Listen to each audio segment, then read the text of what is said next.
Good afternoon.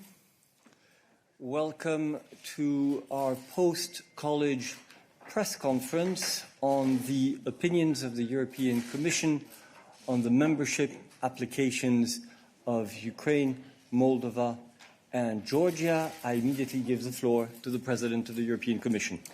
Thank you so much. A warm welcome. Good afternoon. Today, the College has adopted its opinions, the three opinions, on the membership applications of Ukraine, Moldova and Georgia. We have adopted these opinions after very carefully assessing the merits of each of these applications, the merits on the basis, as you know, of the Copenhagen criteria and the Madrid criteria. You might also know that these are concerning the political criteria, the economic criteria, and the question whether the country, the applicant, has the capacity to thrive in our very competitive internal market. Let me start with Ukraine. The Commission recommends to the Council, first, that Ukraine is given European perspective, and second, that Ukraine is given candidate status. This is, of course, on the understanding that the country will carry out a number of further important reforms. Let me detail out a bit our recommendation. In the view of the Commission, Ukraine has clearly demonstrated the country's aspiration and the country's determination to live up to European values and standards. Ukraine, before the war, had already embarked on its way towards the European Union. For 8 years now, it had already been gradually moving closer to our union. As you know, we have the association agreement since 2016, and with that, Ukraine has already implemented roughly 70% of the EU acquis, that is, the rules, the standards, and the norms. Ukraine is taking part in important EU programs, like, for example, the Horizon program or the Erasmus program. Ukraine has a very robust parliamentary presidential democracy. It has a very well-functioning administration, public administration, that has kept and is keeping the country running during this war. We know that because we work very closely with the Ukrainian administration. We know that the decentralization reform that the country has adopted is a success, because we see the performance of the regions and of the municipalities even under the stress test of this war now. And the administration's modernization reform is ongoing. Ukraine has a very vibrant and active civil society. This is good. Ukraine has an electoral system that has proven to be fair and free, as considered by ODIHR. Ukraine has an education system that is well developed. We know and admire the digital skills of this country and the digital infrastructure that is in place. And if we look at the economy, of course, we have to look at the economy before the war. And there, Ukraine has shown a sound level of deficit of only 2% and a public debt below 50%. This is good too. So Ukraine has already taken important steps on the path to becoming a fully functioning market economy. This is important because, of course, Ukraine has to be capable of integrating into the EU single market. You know that we are working on integrating Ukraine deeper into the single market, for example, in the transport sector, where we have the transport agreement, or we integrate the energy systems further. You might recall that even after the beginning of the war, the Ukraine electric grid has been coupled to the European Union's ones. All these steps are in a very good direction. At the same time, we of course know that further work has to be done. On the rule of law, for example, Ukraine has come far. It has come far in setting up the necessary institutions for the judiciary to function effectively, and the necessary institutions on the vetting of prosecutors. The focus should now be on speeding up the selection of judges of the Constitutional Court, as well as the members of the High Council of Justice. On anti-corruption, Ukraine also has come far in setting up the necessary anti-corruption bodies. So the focus should now be on the appointment of the new head of the anti-corruption prosecutors and the new director of the Anti-Corruption Investigation Bureau.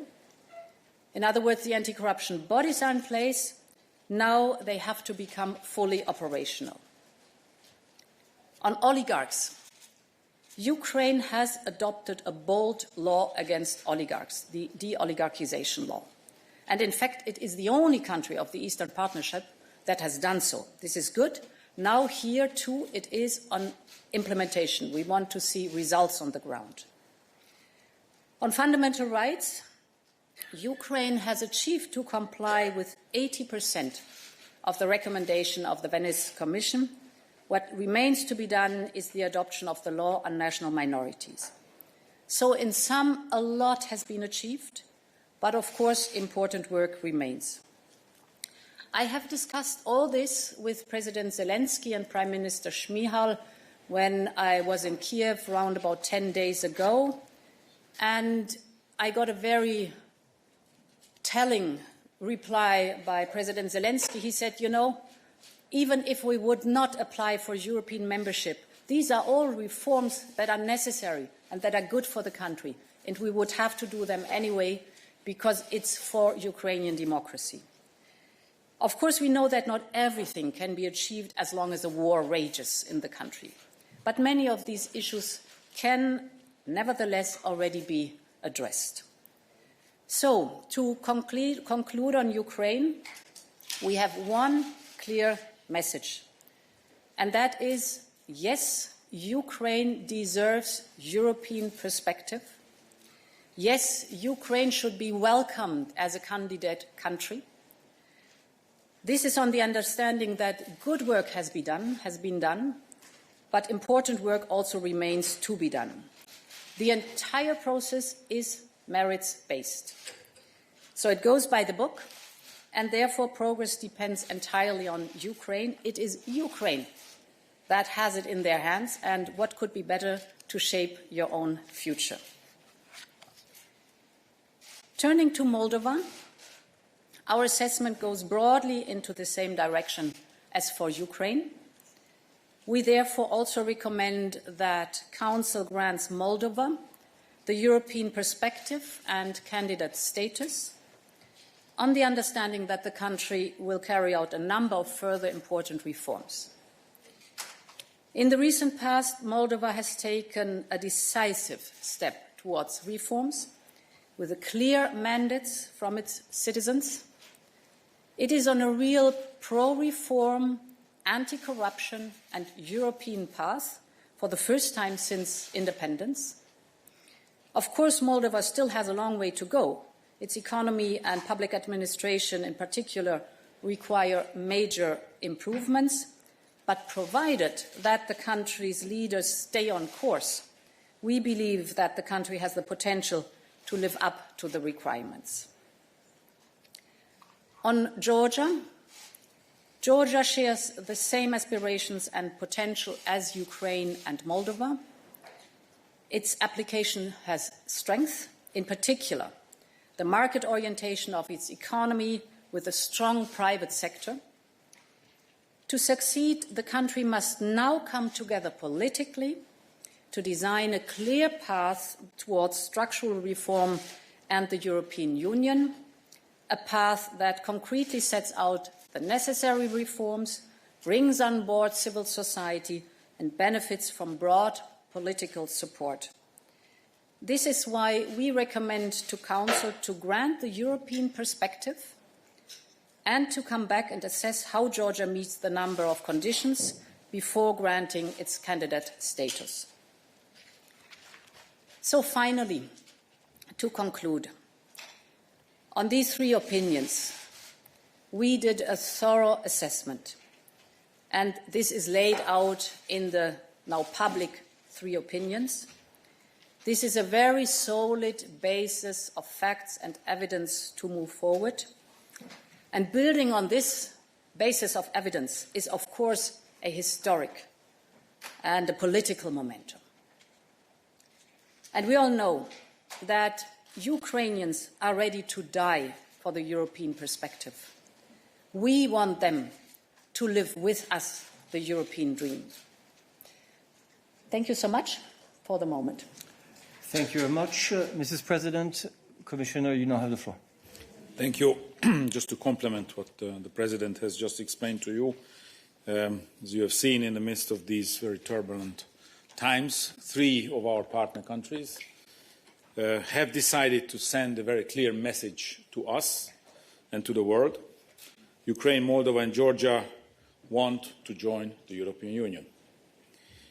They have expressed very clearly and loudly their own will, which is that they consider the European Union and membership in the European Union to be the most important and most reliable tool for their own peace, stability and prosperity long term. Now it is for Europe to show that this is a reality. So it is obvious that in this new geopolitical context, Europe has also reassessed the importance of its own unity and the importance of the enlargement policy. We have treated these applications very seriously, but not as business as usual. We have been working very hard, and we have done our utmost to deliver as fast as we can and respond to the Council, which has asked the Commission very quickly after the applications were received to come up with an opinion, because this is the first step of any process, that the Commission prepares an opinion on the applicant countries. We have made a rigorous and robust assessment. You will see in the documents that we have been applying the exact same methodology as we have been doing in previous cases, and we are relying on the criteria that are well established, the so-called Copenhagen criteria, supplemented in Madrid 1995, which are, first of all, a political criteria, meaning how the country ensures democracy, the rule of law, protection of human rights and minorities. The second criteria is the economic criteria, to assess whether there is a functioning market economy capable of resisting competitive pressures within the European Union. And third, the so-called acquis criteria, meaning the capability of applying our legislation, the EU law, as is on the ground. On the political criteria, I think the President has already explained everything to you, so I don't want to repeat that. And I think my task here would be to explain to you a bit this construction that we put forward, meaning European perspective, candidate status with conditions, and conditions to obtain candidate status. For Moldova, I think it is very clear what needs to be done. We need the public administration reform to go ahead and to be finished, and we need a public financial management system and a reinforcement of the public procurement system. These are fundamental elements of any well-functioning public administration. We need Moldova also to deliver on the judiciary, meaning to ensure the independence, integrity, efficiency, and accountability and transparency of the judiciary through the establishment of asset verification and effective democratic oversight. Of course, we have appointments to be made in the Supreme Council of Magistracy and so on. The third big area of delivery would be the fight against corruption, because we need proactive and efficient investigations. We need a credible track record to be established.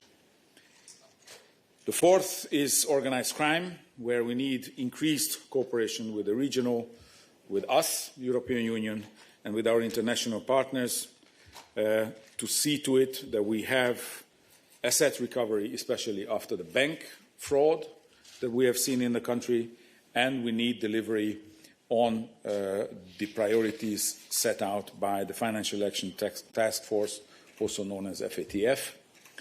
And finally, on fundamental rights, we need better involvement of the civil society, protection of human rights, particularly when it comes to the vulnerable groups, and the fight against violence against women.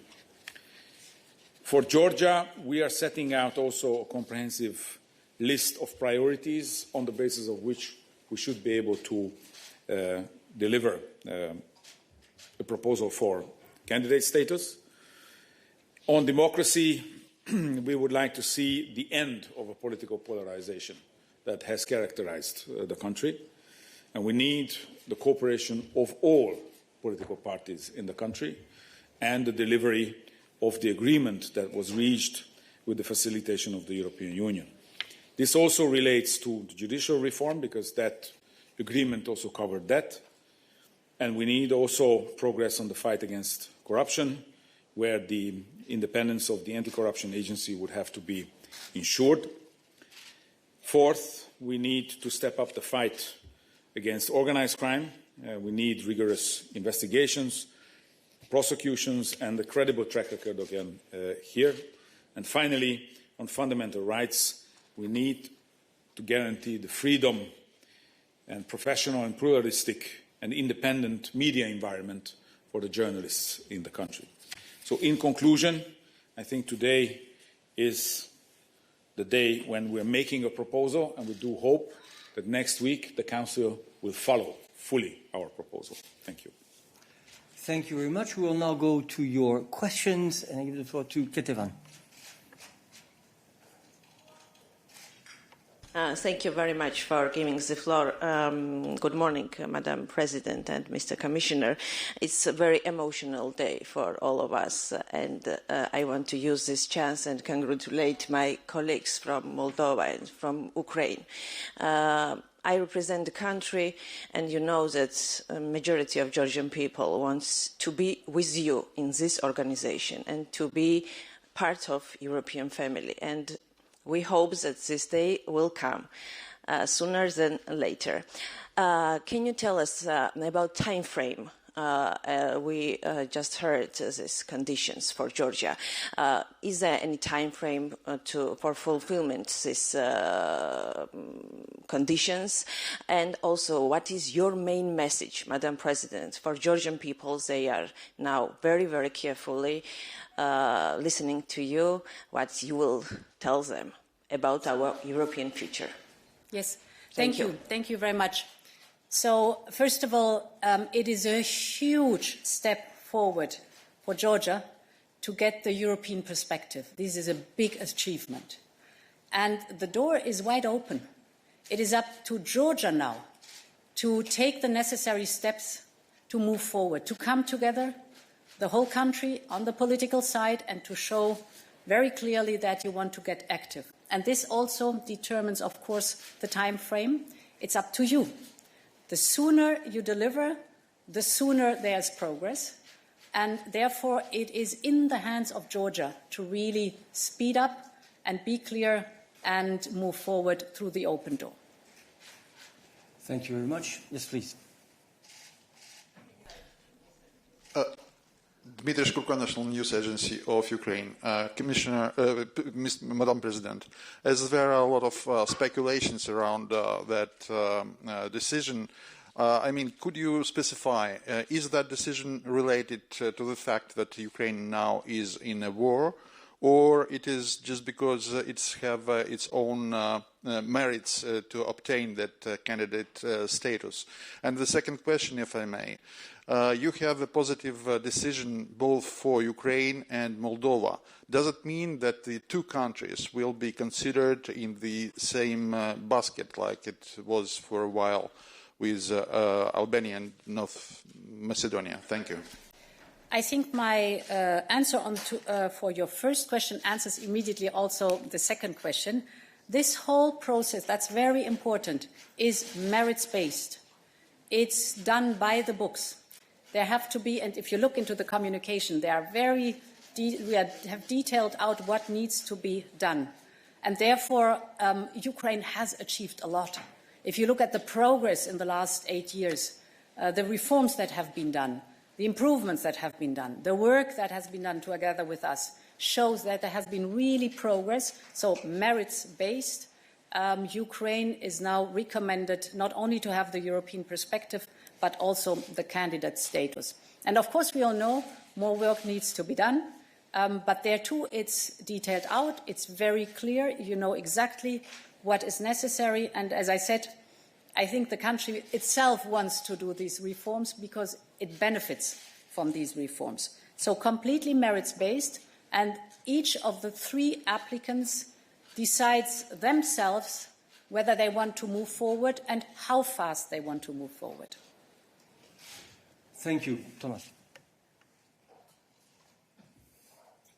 Thanks a lot. Thomas Kutschka, Frankfurter Allgemeine Zeitung.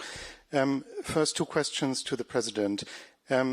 Just to clarify, when you say further improvements, reforms need to be made, I understand you to mean that they need to be made before accession negotiations can be opened up. Could you please clarify that? Or does it mean need to be made to obtain a full candidate status? And then the second question, there has been a report from the European Court of Auditors last fall that had a devastating analysis of what they called grand corruption in Ukraine. And in fact, they were talking not about progress, but about the country moving backwards. That referred mainly to the time frame between 2016 and 2019. So in your assessment, has Ukraine overcome all these shortfalls that had been analyzed in the report? And is the Commission able to measure that? Because that's the other point the court made, that the Commission wasn't even able to measure progress. And one question, if I may? Yes, very quickly to the Commissioner. There have been many rumors that the questionnaires in Ukraine have in fact more or less been filled out by EU officials and not by the government itself. Could you please clarify that? Thanks. So, the recommendation is clear. The recommendation is European perspective and candidate status. And we understand that the countries will do further reforms before they can move on. And move on depends on how they perform. There's a very clear process in our methodology, and the overall methodology has been reformed, I think, a year and a half ago, 2 years ago. And there we got this dynamic into the methodology for all the countries that are applicants for European membership. That is, if you can move on faster with clusters that are summarized, but you can also fall back, so there is a reversibility in the overall process, if you do not perform but backslide. And this goes for all the countries that are applying for EU membership. I think this is something very important and beautiful in the process itself, because it shows that it's the country itself that has it in its hand, whether they progress rapidly or whether there's a stagnation or whether there's a backsliding. On the topic of corruption, it is a topic, it is an issue. We've always been working on it. And indeed, the people of Ukraine elected their government just because they wanted the fight against corruption. We have, of course, seen that over time, and mainly in the last years, there was progress in fighting corruption. If you look, for example, at Transparency International over the next 6 years, yes, Ukraine is starting from a low level. But what is important is the trajectory.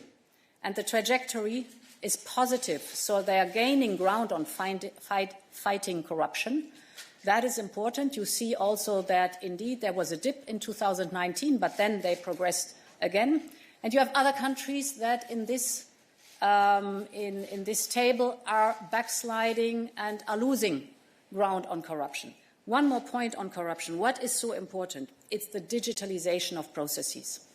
Because the less you have person-to-person contacts, and the more you have digitized, the better you can fight corruption.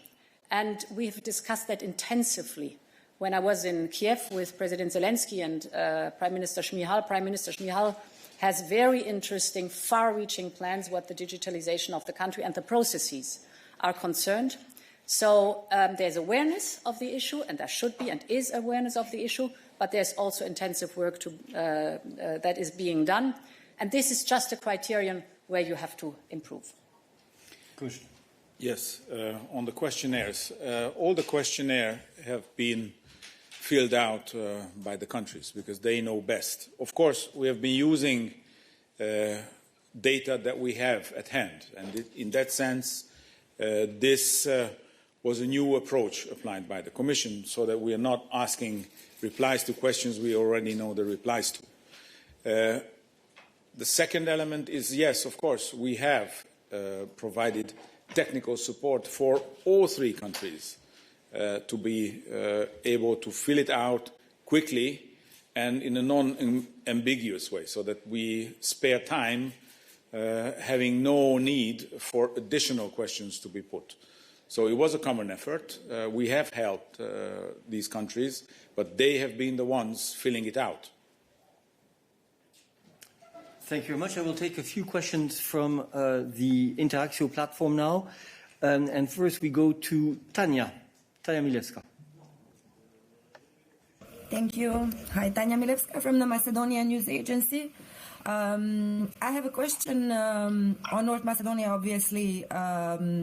First of all, I would like to know if the European Commission will make sure that the proposed negotiating framework will not be in violation of the EU acquis and the EU values, because it seems that some of the Bulgarian demands are contrary to the EU values. And to go back to Ukraine, when do you expect Ukraine and Moldova to start negotiations? And finally, why didn't you use this occasion to propose a candidate status for Bosnia? Thank you very much. Commissioner. Thank you. First of all, I'm not aware of any negotiating framework. All I'm aware of is a complete deadlock in Sofia, which I'm not particularly happy about, since I've been spending every second Tuesday in the country to no avail. It seems that internal politics are capable of majoring the credibility of the European Union. So at this stage, I don't think we can talk about any negotiating framework.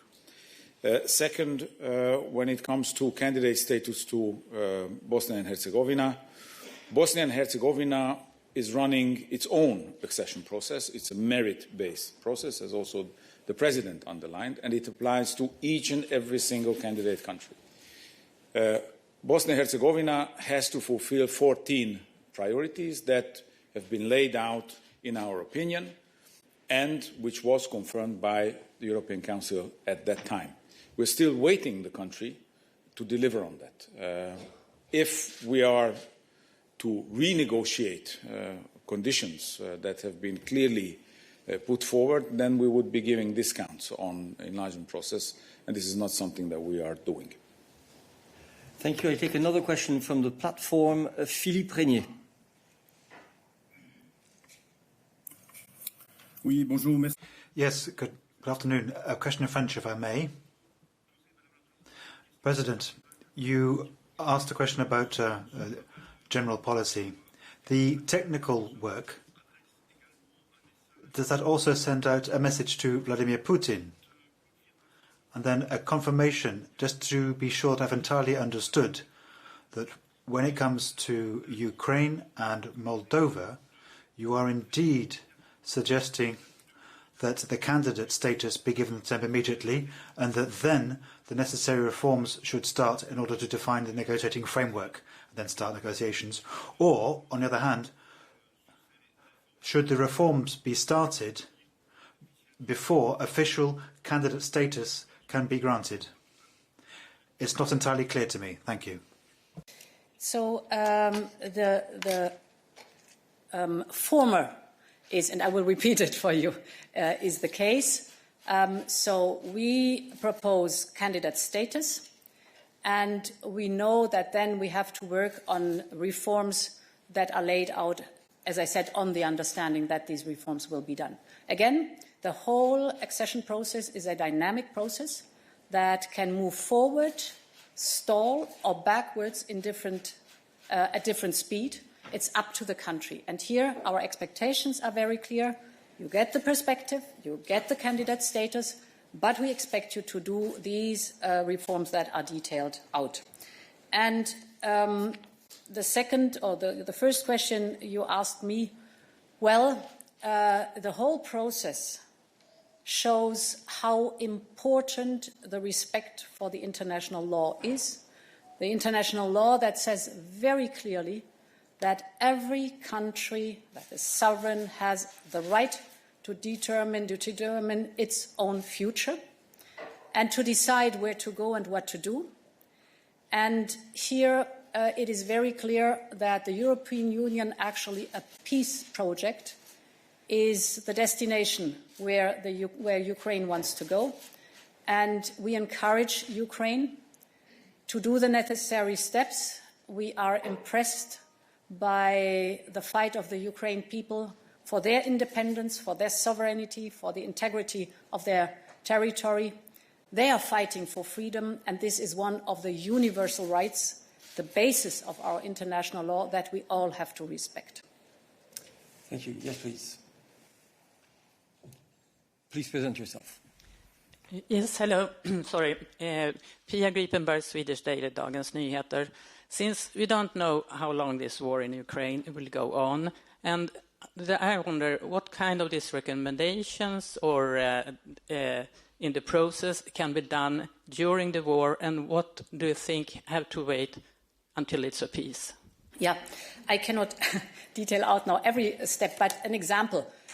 Ukraine is already working on the modernization reform that now has to be finished for its administration.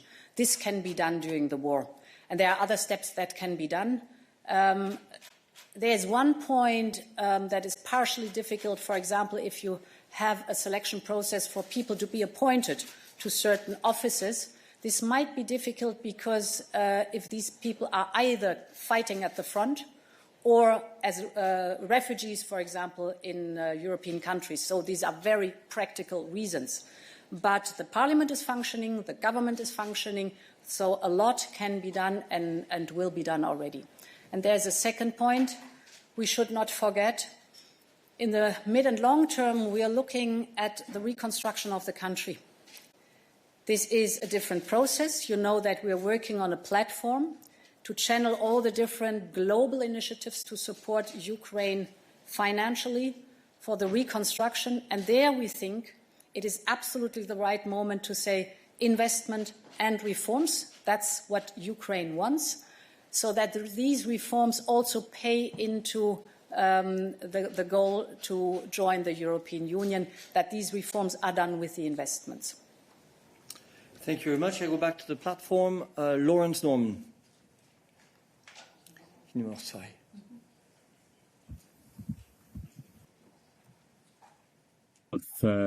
Thanks a lot for taking the questions. For President von der Leyen first. You said that it's up to the countries themselves as to the progress they make. But as we all know from North Macedonia and Albania, that isn't entirely the case.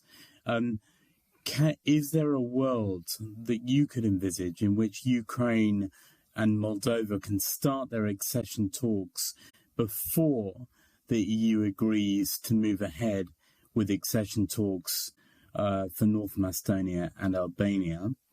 And for the Commissioner, what assurances can you give us that your home government will not play the role with Ukraine for the EU that it has done with NATO, and that Bulgaria is currently doing with North Macedonia by blocking progress or slowing it down? Yeah, thank you for your first question. Very clearly, first things first. We do a huge step today with this proposal of European perspective and candidate status. And we've just laid out that there's work to be done. Let's do this job. Let's do the work successfully and then move on to the next steps. Yes. Well, if you have a question to Hungary, maybe you should ask them. That would be my first advice. The second is that to ensure that we have all the member states on board, the best way to do it is to ensure full credibility and full adherence to the criteria. And this is what we are doing in this case. Now, of course, we do hope that North Macedonia and Albania will have its first IGC as we speak. And we don't have to wait anymore for internal political reasons of Bulgaria. And I'm very hopeful that we are talking about days rather than months or years. Thank you very much. And the last question today goes to Virginie Malingre. Virginie. Virginie. Vous m'entendez? Nous t'entendons, oui. Nous t'entendons, oui. C'est une question qui vous a déjà été posée plusieurs fois. This is a question that's been raised before. I just want to make sure that I've got the answer right. Today, Ukraine has candidate status, and then the negotiations will continue, or will start at a later stage. And I have understood that you can move forward or backtrack as well. So negotiations with Ukraine will only start when certain reforms have been made. Is that correct? I'm sorry, the sound was not very good. Yeah. So we propose to grant the European perspective and the candidate status to Ukraine and Moldova. And then we expect, and we've discussed with the countries, that certain reforms have to be fulfilled. And again, it is a dynamic process. I really insist on that. So it's not a rigid process that has defined timelines or steps that once done can never be undone. It's a dynamic process, so we expect these reforms to be done. If so, then it's merits-based, then there's a movement forward. As long as these reforms are not done, there's stagnation, so nothing moves forward. And sometimes, if you see, we're speaking about other applicants, not these three, if you see backsliding, you also see that the accession process is moving backwards. It's in the hands of the applicants. It's merits-based. Of course, we support as much as possible. Don't get me wrong. We support a lot financially. We support a lot with technical advice. But it's also the respect for the sovereignty of a country that they decide at what speed and in what form they move forward. Thank you so much. Commissioner, maybe I supplement on the technicalities, because today we are making the first decision in the whole accession process, meaning that we propose candidate status. Starting accession negotiations is further down the line. Today it's not about that decision.